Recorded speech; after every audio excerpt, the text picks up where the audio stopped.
AI 시대 E-CLIP를 통하여 내 아이의 자생력을 키우자. 송인섭숙대 명예교수, 다산전인교육 캠퍼스 원장. 인류 역사의 중심에는 인간이 있다. 항시 인간은 인류의 역사를 변화시키는 그 핵심에 있다. 자, 그러면 그 인간이 갖는 힘은 어디서 왔나? 그 힘을 만드는 원천적인 근원은 교육으로부터 온다. 교육은 인간을 만드는 근원적인 힘이다. AI 시대의 교육의 본질은 바로 내 자녀의 자생력을 형성하는 일이다.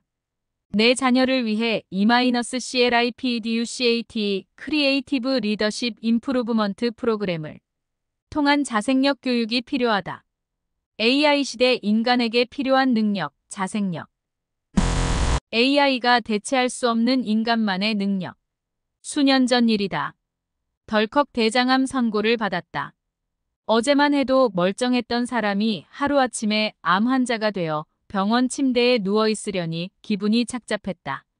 그 와중에 걱정거리 하나를 더 얻는 소식이 들려왔다. 교수님, 로봇 수술로 진행해야 할 것 같습니다. 네. 대장암 수술은 워낙 세밀함을 요구하는 분야이고 기계가 사람보다 더 정교합니다. 믿어보십시오. 당혹스러워 말도 잘 나오지 않았다. 나는 교육학자로서 세상의 변화에 민감하게 반응하며 살아왔다. 덕분에 인공지능과 사물인터넷, 로봇, 빅데이터와 같은 4차 산업혁명 시대의 첨단 과학에 남들보다는 익숙한 편이다. 그런 나조차도 맙소사 로봇 수술이라니 하고 생각할 만큼 당혹감을 감추지 못했다. 나는 정교함을 요구하는 분야에서는 로봇 수술의 효과가 더 낮다는 사실도 익히 알고 있었다. 고민 끝에 나는 주치의의 말에 힘입어 로봇 수술을 결정한 것이다. 다행히 수술은 성공적으로 끝났다. 얼마 뒤 주치의가 들어와 교수님 고생하셨습니다. 수술은 잘 끝났습니다. 순간 얼마나 위안이 되고 마음이 편안해지던지. 사람에게서 전해지는 온도가 그렇게 따스할 수 있다는 것을 가슴에서 나오는 위로의 말이 그토록 상대방을 편안히 해줄 수 있다는 것을 그날 새삼 느꼈다. 수술 전에 품은 로봇 의사에 대한 불신도 씻은 듯 사라졌지만 동시에 문득 이런 생각도 들었다. 기계가 모든 것을 완전히 대체할 수는 없겠구나. 나를 수술한 로봇 의사는 분명 첨단 의술과 장비를 장착했을 것이다. 정확한 수술 데이터와 0.1mm의 오차도 허용하지 않는 정교한 기술력으로 몸속 암덩어리의 위치와 범위를 진단하여 제거했을 것이다. 물론 오작동이나 오류와 같은 만약의 경우를 제외하고 말이다. 그러나 기계는 지덕체로 함양된 인격체가 아니다. 인격을 지니고 감성과 이성의 흐름에 따라 움직이는 사람에 비해 기계는 창의적 감성으로 접근할 수 없다. 그러니 AI는 사물인터넷, 로봇, 빅데이터에 의하여 수술의 과정을 정확히 인지하고 집도할 수는 있어도 수술 전후 위로를 건네고 정서적 안정을 유도하는 인간적이며 창의적인 교감에는 한계가 있다. 그것은 오로지 사람의 몫이다. 나의 몸을 진단하고 수술을 결정하고 수술 과정을 감독하고 수술 후 회복을 도운 주치의의 모든 행동. 그것이 기계가 사람의 일을 완전히 대체할 수 없는 부분이다. 그날 그렇게 병실침상에서 4차 산업혁명 시대에 대한 통찰이 이루어졌다. 이 글을 세상에 내놓은 것도 그 일환이다. 12년 8,000명 프로젝트가 낳은 인간만의 고유한 자생력. 캠퍼스는 언제나 싱그럽고 자유롭고 그 자체만으로도 좋다. 하지만 막상 그들을 만나보면 싱그러운 웃음 뒤에 걱정이 태산이다. 갈수록 어려워지는 취업 때문에 캠퍼스의 낭만을 경험하기는커녕 취준생 모드가 되어 스펙을 쌓기 위해 고군분투한다. 어디 대학생뿐일까? 나의 자기주도학습센터를 찾는 수많은 초중고 학생들이라고 다를 바 없다. 부모 손에 이끌려 온 아이들의 얼굴에는 불만이 가득하다. 급변하는 시대를 향한 불만은 이내 한창 열을 쏟고 있는 공부에 대한 푸념으로 이어진다. 교수님, 이렇게 공부하는 게 다 무슨 소용이에요? 어차피 앞으로는 인간 대신 AI가 다 할 텐데. 틀린 말은 아니지만 그렇다고 맞는 말도 아니다. 실제로 일자리의 지각 변동이 일어나고 있다. 사물의 지능화가 가능해지면서 인공지능이 사람의 일을 대신하는 직종이 늘었고, 이에 따라 신종 직업이 생겨나면서 기존 직업은 빠르게 사라지고 있다. 이는 직업의 변화와 가장 밀접한 캠퍼스의 취업 전선에서 생생히 느낄 수 있다. 이런 환경에서 미래 세대인 우리 아이들은 어떻게 4차 산업혁명 시대에 적응해야 할까? 이를 위해 교육은 어떤 방향으로 나아가야 할까? 나는 이 두 가지 문제 의식을 갖고 연구에 집중했다. 그리고 한 단계 확장된 방향으로 연구를 진척시킬 수 있었다. 바로 나의 평생 연구 주제인 자기주도 학습을 진일보시키는 방향의 프로젝트다. 이러한 취지를 담아 나와 우리 연구팀은 앞선 세대가 살아온 세상과는 완전히 다른 4차 산업혁명 시대, 기계가 대체할 수 없는 인간의 고유한 능력은 무엇인가? 그를 조차 탐구했고 10년의 연구, 8,000명의 사례를 분석한 끝에 4차 산업혁명 시대를 살아낼 교육의 키워드로 자생력이라는 개념을 세울 수 있었다. 인간의 고유한 능력의 연료이자 주춧돌, 자생력. 이제 교육, 내 자녀의 교육은 4차 산업혁명이라는 시대적 배경에서 그 의미를 찾아야 한다. 사회의 모든 시스템이 바뀌는 4차 산업혁명이라는 상황에서 자생적으로 살아나가는 힘을 길러야 한다. 이 글은 4차 산업혁명 시대에 스스로 살아가기 위한 생존 능력을 논하는 만큼 상징적으로 제목을 자생력으로 삼았다. 그렇다면 이 자생력의 본질은 무엇일까? 이렇게 생각해보자. AI가 일사천리로 모든 일을 처리해 인간이 쓸모없어지는 상황이 벌어지면 어떻게 할까? 한 걸음 더 나아가 기계의 지식과 기술로도 해결할 수 없는 문제가 생긴다면 어떨까? 믿었던 기계조차 풀지 못하는 문제라면 그것이 가지고 있지 않는 인간만의 역량이 유력한 해결책이 될 수 있다. 데이터 중심의 논리적이고 분석적, 선형적인 AI 시대에 인간만의 자생력이 점차 중요해지는 이유가 여기에 있다. 이런 의미에서 미래 생존 무기는 인간만의 고유한 특성인 자생력이다. 자생력은 자기주도를 근간으로 하되 훨씬 포괄적이고 인문학적 의미가 함축된 개념이다. 이는 사람만이 지니고 있는 감성이라는 고유한 능력에 창의성을 더한 심층적 의미다. 외부의 대상을 오감으로 감각하고 지각하는 인식 능력인 감성에 그치지 않고 새로이 가치 있는 것을 만들어내는 창조로 나아가는 힘이다. 우리 연구팀은 이러한 자생력을 체계적인 학습 프로그램이 -CLIPU로 개발하여 학습자에게 적용해 보았다. 미래 사회의 주역이 될 청소년기 학생들을 대상으로 한 만큼 학습에서 출발해 궁극적으로 자생력을 통해 자아실현에 다가갈 수 있도록 이끌었다. 인간의 잠재 능력을 통하여 자생력을 키워주기 때문에 앞으로의 교육이 나아가야 할 진정한 방향이라 할 수 있다. 8,000여 건의 사례에서 만난 학습자들이 보여준 변화는 기대 이상이었다. 가장 고무적인 것은 학습자들이 변화하는 사회에 두려움을 갖기보다는 다가올 세상에 당당히 맞설 준비를 스스로 하게 되었다는 점이다. 이 글은 4차 산업혁명 시대를 맞는 이들에게 필요한 교육의 방향성과 학습 방법을 제시하는 글이다. 기계 대 사람, 사람 대 기계의 세상에서 사람의 역량을 최대한 발휘할 수 있도록 고민한 통찰의 결과물이기도 하다. 자생력 프로젝트를 진행하는 동안 수많은 아이와 학부모를 만났다. 그리고 자생력을 얻는 과정에서 그들의 변화를 생생히 목격했다.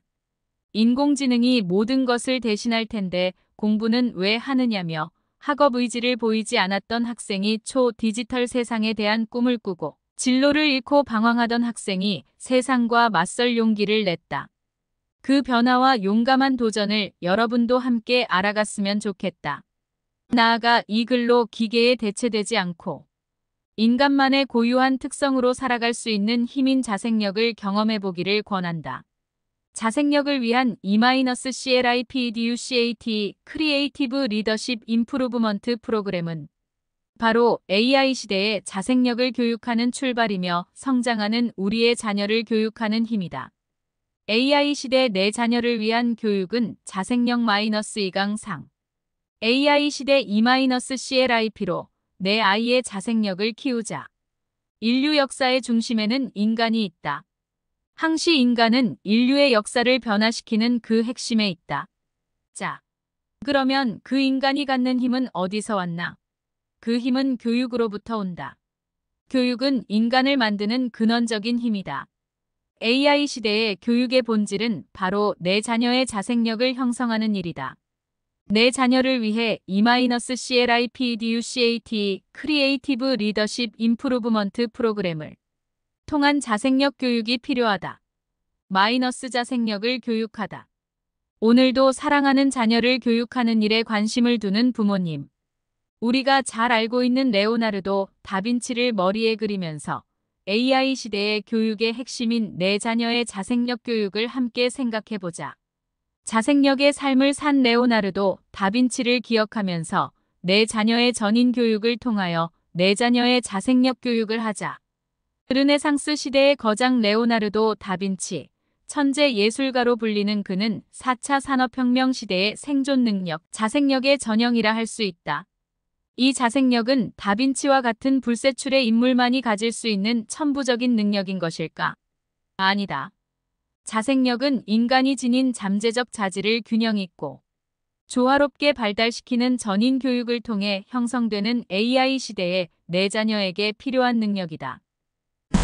걷잡을 수 없는 자생력의 전형 마이너스 다빈치. 자생력의 의미를 살피기 위해 잠시 시간을 되돌려 르네상스 시대로 가보자.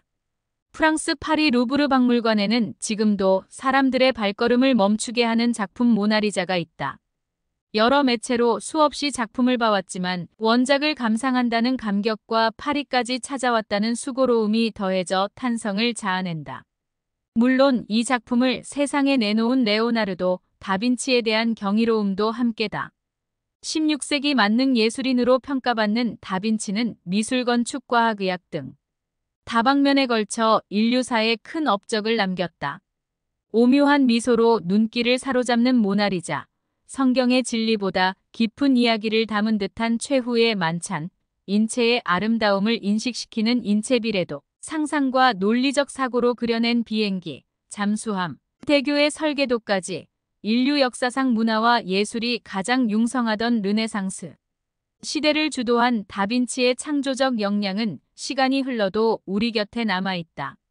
그의 사후 500년이 지난 지금 세상은 르네상스 시대와 비교해 일변했다. 4번의 산업혁명을 거치면서 역사와 인류는 감히 상상도 못할 만큼 진일보했으면 그동안 천재라 불리는 이들도 등장했다. 그 중심에는 스마트폰으로 세상이 존재하는 방식을 송두리째 뒤바꿔 놓은 스티브 잡스도 있다. 웬만한 진보 기술도 구시대의 산물로 뒷방. 신세를 질법한 요즘 시대에 천재적 인물을 거론할 때마다 여전히 다빈치가 등장한다. 500년 전에 그가 지금 시대에도 소환되는 이유는 무엇일까? 그것도 기라성 같은 천재들을 제치고 인류가 그의 천재성을 인정하는 이유는 누구도 규정할 수 없을 만큼 폭넓은 범주를 아우르는 능력을 갖고 있었기 때문이다. 그는 르네상스 시대 만능인의 전형이자 우리가 탐구하려는 자생력을 내면화한 본보기라 할 수 있다. 르네상스 시대의 거장 레오나르도 다빈치를 뇌리에 새기며 사랑하는 자녀를 교육을 위해 깊게 생각해 볼 능력이다. 호기심과 상상을 통한 창조. 다빈치를 말할 때 제일 먼저 그림 실력을 꼽지만 재능이 미술에만 그쳤다면 그는 그저 잘나가는 화가로 일생을 마쳤을 것이다. 하지만 다빈치는 달랐다. 때는 르네상스, 세상은 문화예술의 부흥기를 맞고 있었다. 신 중심의 세계관이 인간 중심의 세계관으로 이동하면서 과학과 문명이 중흥을 거듭하는 시대였다. 다빈치는 그런 시대 속으로 풍덩 뛰어들었다. 누구보다 호기심과 지적 탐구심이 뛰어났던 그는 그림을 그리면서 인체 구조의 호기심을 느꼈다. 호기심은 해부학을 탐구하는 길에 이르렀고 나아가 사람을 통해 우주의 원리를 깨닫는 통찰로 이어졌다. 단순히 그림을 그리는 행위에서 멈추지 않고 어떤 경험을 하면 그 원리를 파헤치고자 끊임없이 실험했고 상상을 통해 또 다른 것을 창조했다. 다빈치를 지나치게 탁월한 천재 정도로 정해내리면 그만일까? 그렇게 간단히 넘어가기에는 그가 평생에 기울인 노력이 너무 크다.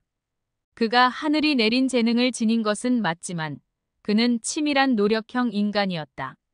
그 생생한 증거가 다빈치의 노트이다. 1만 3천 쪽 분량에 달하는 노트는 그가 평생을 써온 것으로 현재는 이중 7,200쪽만이 전해진다. 빌 게이츠가 노트의 72쪽 분량을 3,080만 달러 약 350억 원에 구매해 화제가 되기도 했다. 다빈치의 노트를 보면 그가 얼마나 다양한 분야에 관심을 가지고 하나의 궁금증을 다른 분야로 확대해 나갔는지 알 수 있다. 천문학회 부학심리학지질학부터 낙하산 장갑차 잠수함 비행기 등의 설계도, 요리법과 금전 출납, 명세서, 농담과 우화에 이르기까지 방대한 관심사가 들어있다. 타고난 재능이 무색하리만치 다방면에 걸친 열린 감성과 끊임없는 호기심, 이를 끝까지 알아가려는 집요함과 탐구심이 자생력으로 폭발해 스스로 천재가 되었다. 만약 다빈치가 시대를 훌쩍 건너뛰어 4차 산업혁명 시대로 타임루프를 하면 어떨까? 수백 년의 시간적 공백을 괴로워하며 스스로 자멸할까? 단언컨대 다빈치가 지금 우리 시대로 온다면 그는 한 번 더 세상을 깜짝 놀라게 할 천재로 기억될 것이다. 예술과 첨단 과학기술을 결합하고 통신과 예술을 탐구해 새로운 르네상스 맨으로 인류에 또 한 번 큰 기여를 했을지도 모른다. 스스로 문제를 해결하는 법을 습득한 사람만이 이뤄낼 수 있는 존재감이다. 다빈치는 자생력의 개념을 알았을까? 당연히 몰랐을 것이다. 다만 무엇이든 관심을 갖고 받아들일 수 있는 열린 감성이 내면에 다져져 있었고 그것이 호기심을 풀어가려는 연구를 통해 창의성으로 꼽힌 것이다. 덕분에 다빈치가 지닌 자생력의 힘은 몇 세기를 뛰어넘어 지금까지 전해지고 있다. 이 능력은 AI 시대에 내 사랑하는 자녀에게 필요한 자생력이다. 내 사랑하는 자녀 교육은 자녀의 호기심과 상상의 세계는 어디에 있나에 대한 부모의 깊은 관찰이 그 무엇보다 중요하다. 내 사랑하는 자녀는 호기심은 무엇이고 어떤 상상을 하고 무엇을 할 때 몰입하는지를 통해 자녀를 이해하는 부모의 자녀에 대한 깊은 관심이 자녀 자생력 교육의 시작이다. 이 같은 과정을 통해 내 자녀의 AI 시대에 필요한 자생력 교육을 극대화할 수 있다.